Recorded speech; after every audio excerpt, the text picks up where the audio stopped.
గవాక్షంలో నిలబడింది మేనకాదేవి నారదుడితో కలిసి.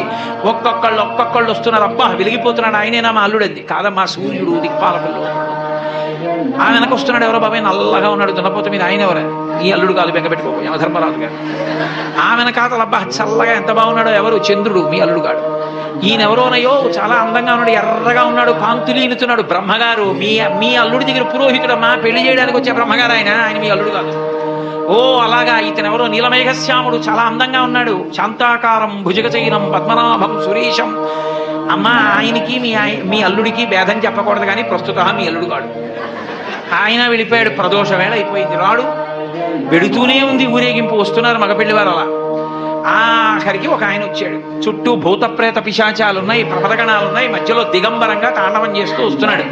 అడగలేదు మేనకాదేవి ఆయన నారదుడే చెప్పాడు, ఆయనే మీ అల్లుడమ్మా అని మెట్లు దిగి వెళ్ళిపోయాడు.